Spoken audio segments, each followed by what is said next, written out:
right. If you haven't gotten out to the Passion Play on the regular season, you now have opportunity to do it during the off season and catch the Christmas lights, which go through New Year's. Today is Christmas Day. Good news is everything in the museum, I came by and dropped off a few little things. Got a lot more free books here, a very 101 level archaeology. Some people have asked just about different stuff. Well, guess what? Bargain price of free. David Kinnaman, who did the book Unchurched, did one Churchless. Again, these are free. Understanding today's Unchurched and how to connect better with them. And again, a lot of this is apologetics driven. Same here, dealing with Dawkins, even though Dawkins is kind of old news. At least it, again, more free material, and a person says, why on apologetics and stuff? Again, have a bunch of these DVDs for free. Fallout, students explain why they left or remained in the church. And it was interesting, even if they're apologetics, which is just a defense, basically knowing why you're a Christian. Doesn't have to be like a scholar, like that guy. Just kidding. No, this was more of my my own kind of search, blah, blah, blah. But anyway, it was interesting because pretty much it was about a 20% success rate on young Gen Z Christians remaining active in their faith if they had no apologetics. And it was almost the reversal, 80% success rate if they had just the basics. And again, shame on us for not giving them that to begin with. And I mean, case in point here, there's some of this stuff. Again, this is kind of a cookie cutter approach. Origins of space and time. I'm not going to go through it all. I've done it before. There's a Archaeology loop, a little movie there that just kind of goes back and forth on subtitles. And again, what is the difference? Intelligent design, creationism, naturalistic evolution. And then again, just different things picked up along the way, leaving your brains at the church door. Galileo, was he really persecuted by the church? Again, all of this is just a snapshot because that's all anything like these, the little museum like this could do. But it's hopefully enough, just like that video said, just to kind of give you the basics and equip you, again, why history? These are all authentic artifacts. Whenever we were living in New York, again, a historical Adam and Eve. And again, then it just kind of goes into archaeology, Old Testament, New Testament, just some of the various pieces of archaeology we found substantiating and helping, just confirm what the Bible in the Old and New Testament says is accurate. Titus Kennedy there, great book, Unearthing the Bible. And again, just kind of giving a snapshot. Well, how did we even get the Bible? Archaeology in the New Testament, archaeology in the New Testament. The high priest's hat getting a little flat here. I'll fix that. People always ask like a breakdown, so I just added that poster board here. And again, like that mat, archaeology parking only. This was a work in progress. This was kind of to help kids get interested, being able to kind of, bust out these little things, sift it through the sifter, and then it became kind of a mess, but more to come on that. But again, Old Testament connecting BC AD, moving to the New Testament, and again, replica Dead Sea Scroll jar, actual size, New Testament timeline. Just the historical accuracy, again, it's pretty much undenied. I don't know anybody that denies that the Bible is the best historical document we've got in both quality and quantity. The people who will argue against it will just, they'll still acknowledge that it's the best thing we've got.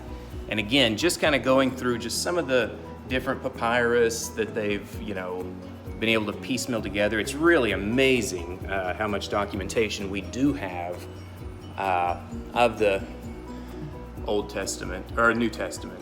And there it kind of gives a snapshot, no point going into it, but roughly about 24,000 different manuscripts. You've got the church fathers, you've got little archaeological things like the famous Crucifixion Graffiti, which was dated to the 2nd century, but it was basically making fun of Christians, but by doing so, it was substantiating that they were who Jesus was, the Messiah on a cross. So even though it was meant as to make fun of him, it actually provides extra biblical evidence of everything that they said, the early creeds, the early writings, etc. Anyway, then go into kind of like, again, limited time, so you're just doing what you can. History of the Bible in a nutshell, just kind of gives a big, just a snapshot of what does this look like from a Gutenberg standpoint, just so people can actually flip through it. Same thing with, I think somebody turned that one around, oh well. And then a fully working press, blah, blah, blah. I'm not going to bore you with all the details, how to study the Bible. I asked the Passion Play just to kind of put a little bit of like the history of the Passion Play coupled with a bunch of the nativities they have, and I think it turned out really nice. You got the original shovels that kind of broke the ground, some of the very first programs, all the way up to the latest programs. So I think it's awesome that they were able to add that little bit of history there too. And again, case in point here, just some interesting, fun things. A video that's just like a little 5-minute repeating video on Noah's flood, looking at it from a more historical standpoint, looking at what would it look like at scale. Tower of Babel, I mean, you have over 270, and then Graham Hancock has numbered it, I think it's almost 500 flood legends that are from independent places, but they're saying the same thing, that there's a big flood. And so it's interesting that there's so many overlaps there. Same thing with the Tower of Babel notion. And again, just have some different museum replicas here. No point going into all of this. But again, tons of free material. And again, the little science center here, right when I had put this together, George Washington Carver, fantastic museum. And yes, he was a Christian creationist, as was Isaac Newton. But what's funny is, it's near Joplin, between Neosho and Joplin, George Washington Carver Museum, fantastic place. But anyway, it's this little science center. If they want to put on a lab coat, they can. And then it's got, basically some notes that they can kind of go through the museum, take notes. Again, everything free, grab a pen. And then just kind of,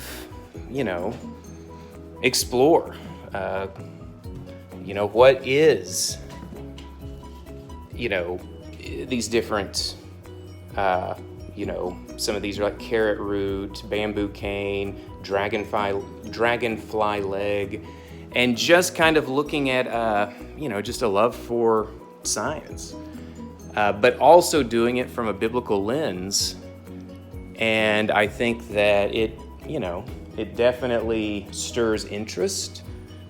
And where's my Star Trek? Does it still work? I don't know if it does or not. Let's find out. Oh, it does. Just kidding. But no, I mean, space, cosmology. Movies like Interstellar. All right, that's enough. All this stuff is definitely one of those things that can gain a big level of interest. Genetics in the Bible. Oh, look at that guy. And again, just a lot of different things for different ages that can kind of work through some of this stuff. and just increase interest. So yeah, sorry I blabbed long enough. So whether it was wouldn't matter, a church group, just a couple of groups, secular school, home study, homeschool, whatever, bring them out here, 100% free, and I will open it up for you and hope to see you then.